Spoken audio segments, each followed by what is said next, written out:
خاص کر زنانا دایو کې خو نبی صلی الله علیه وسلم فرمایي چې تاسو جهنم تم په دیو جبانه کې خیر ډېر کوي.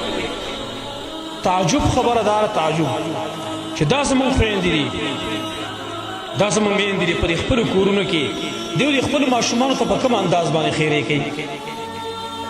ماشوم دی ماشوم په دې باندې هر شی رحم کوي، هر شی حتی چې حیوانات نه دي حیوانات دا هم ګورې په دې ماشومانو باندې رحم کوي بعضې ټایم کې.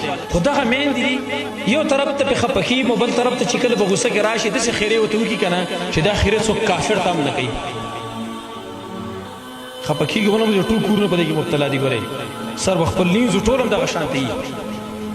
خیرې په کوم انداز کې تاسو ګورئ که نه داسې انداز باندې به خیرې کوي. ماشوم ته یې وړوکې دا وړوکې ماشوم د چا زړه غواړي چې دا دې اور ته وراړتئ، دا دې په بم باندې والوځي، دا دې چېرته سپي وخوري، دا به څه وایي الله دې په بم باندې والوځولی.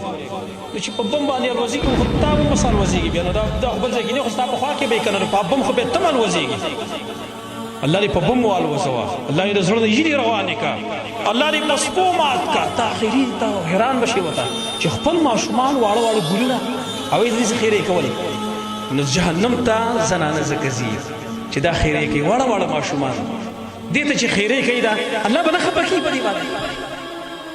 خو دا خوله کنټرول کېږي نه د هغې د یې مزاج دا جوړ شوی دی چې ماشوم ته خیرې کړي نه وي نو بس د هغې زړه تسلي نه کوي په دې باندې.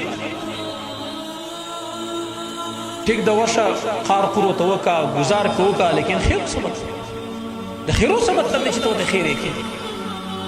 خپل ماشوم هم دغه ښځه ده همدغه ښځه دي چې بیا کله ماشوم لږ بیمار شي که نه لږ دا روټۍ هم بیا نه خوري او داسې پریشانه ناست دی چې ته بیا چې ټول غمونه په دې باندې امبار دي. تا خو مخکې ویل چې الله دې په بم والوځولی که او اوس څنګه چې معمولي دوکان ته راغلی نه دی روټۍ هم نه خوري هغې ته هم تیار نه یې.